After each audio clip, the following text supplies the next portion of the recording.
काबिल व्यक्ति की पहचान की कहानी। एक बार की बात है, किसी गांव में बहुत धनी सेठ रहता था। उसको ईश्वर के प्रति अपार श्रद्धा थी। फिर उसने अपने बचाए हुए पैसों से गांव में एक बहुत बड़ा मंदिर बनवाया। फिर जब मंदिर बन के तैयार हुआ तो बहुत से दर्शनार्थी मंदिर में दर्शन लाभ के लिए पहुंचने लगे। मंदिर की भव्यता को देख लोग मंदिर का गुणगान करते नहीं थकते थे। धीरे धीरे समय के साथ मंदिर की ख्याति जाने माने मंदिरों में होने लगी और दूर दूर से लोग दर्शन लाभ को मंदिर में पहुंचने लगे। इस तरह उस सेठ ने श्रद्धालुओं की बढ़ती संख्या को देख उस व्यक्ति ने मंदिर में ही श्रद्धालुओं के लिए भोजन और ठहरने की व्यवस्था का प्रबंध किया। लेकिन जल्द ही उस सेठ को एक ऐसे व्यक्ति की आवश्यकता हुई जो मंदिर में इन सभी व्यवस्थाओं का देखरेख करे और मंदिर की व्यवस्था को बनाए रखे। फिर सेठ जी ने अगले ही दिन उसने मंदिर के बाहर एक व्यवस्थापक की आवश्यकता के लिए नोटिस लगा दिया। नोटिस को देख कई लोग उस धनी व्यक्ति के पास आने लगे। लोगों को पता था कि यदि मंदिर में व्यवस्थापक का काम मिल जाएगा तो वेतन भी बहुत अच्छा मिलेगा और साथ में रहना खाना भी सब कुछ फ्री में मिलेगा। लेकिन वह धनी व्यक्ति सभी से मिलने के बाद उन्हें लौटा देता और सभी से यही कहता कि मुझे मंदिर के व्यवस्थापक के लिए एक ऐसा योग्य व्यक्ति चाहिए जो मंदिर की सही से देखरेख कर सके। बहुत से लोग लौटाए जाने पर उस धनी पुरुष को मन ही मन गालियां देते। कुछ लोग उसे मूर्ख और पागल भी कह देते थे, लेकिन वह सेठ किसी की इन बातों पर ध्यान नहीं देता और मंदिर के व्यवस्थापक के लिए एक धनी व्यक्ति की खोज में लगा रहता। इस तरह वह सेठ व्यक्ति रोज सुबह अपने घर की छत पर बैठकर मंदिर में आने वाले दर्शनार्थियों को देखा करता। एक दिन की बात है, रोज की तरह जब मंदिर के कपाट खुल गए तो एक बहुत ही गरीब व्यक्ति मंदिर में भगवान के दर्शन को आया, जिसे वह सेठ अपने घर की छत पर बैठा उसे देख रहा था। उसने फटे हुए और मैले कपड़े पहने थे, देखने से बहुत पढ़ा लिखा भी नहीं लग रहा था।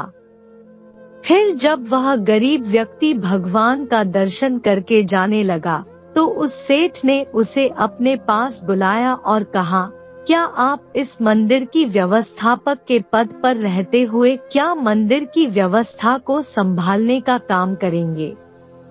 सेठ जी की बात सुनकर वह गरीब व्यक्ति बहुत ही आश्चर्य में पड़ गया और हाथ जोड़ते हुए बोला, सेठ जी, मैं तो बहुत गरीब आदमी हूँ और पढ़ा लिखा भी नहीं हूँ।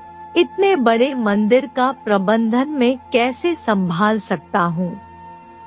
सेठ जी ने मुस्कुराते हुए कहा, मुझे मंदिर की व्यवस्था के लिए कोई विद्वान पुरुष नहीं चाहिए, बल्कि मैं तो ऐसे तो किसी योग्य व्यक्ति को इस मंदिर के प्रबंधन का काम सौंपना चाहता हूँ, जो इस मंदिर की व्यवस्था को सही से संभाल सके। फिर उस गरीब व्यक्ति ने सेठ जी से आश्चर्य से पूछा कि लेकिन इतने सब श्रद्धालुओं में आपने मुझे ही योग्य व्यक्ति क्यों माना? सेठ जी बोले, मैं जानता हूँ कि आप एक योग्य व्यक्ति हैं।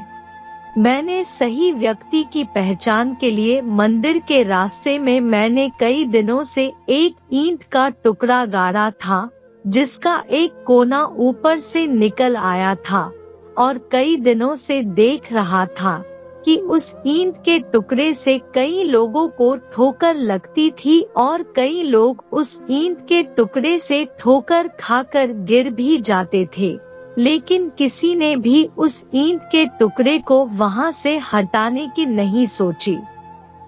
और आप जब मंदिर के दर्शन के लिए आ रहे थे तो आपको उस ईंट के टुकड़े से ठोकर नहीं लगी, लेकिन फिर भी आपने उसे देखकर वहां से हटाने की सोची।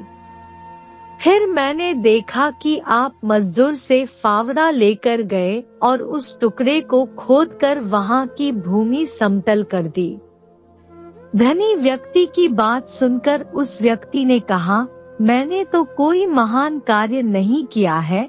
दूसरों के बारे में सोचना और रास्ते में आने वाली दुविधाओं को दूर करना तो हर मनुष्य का कर्तव्य होता है। मैंने तो बस वही किया जो मेरा कर्तव्य था। सेठ जी मुस्कुराते हुए कहा, अपने कर्तव्यों को जानने और उनका पालन करने वाले लोग ही योग्य लोग होते हैं। इतना कहकर धनी व्यक्ति ने मंदिर प्रबंधन की जिम्मेदारी उस व्यक्ति को सौंप दिया। इस तरह सेठ जी एक काबिल व्यक्ति की सही से पहचान पूरी कर ली थी। कहानी से शिक्षा।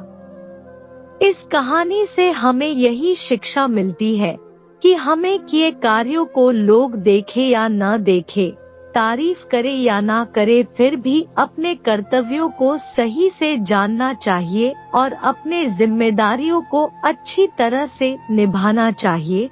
तभी हम खुद को काबिल बना सकते हैं। हमें दिखावे के लिए नहीं, बल्कि अपने कर्तव्यों के जिम्मेदारी निभाना चाहिए। तो दोस्तों, यह कहानी अच्छी लगी हो तो वीडियो को लाइक करें और चैनल को सब्सक्राइब जरूर कर ले।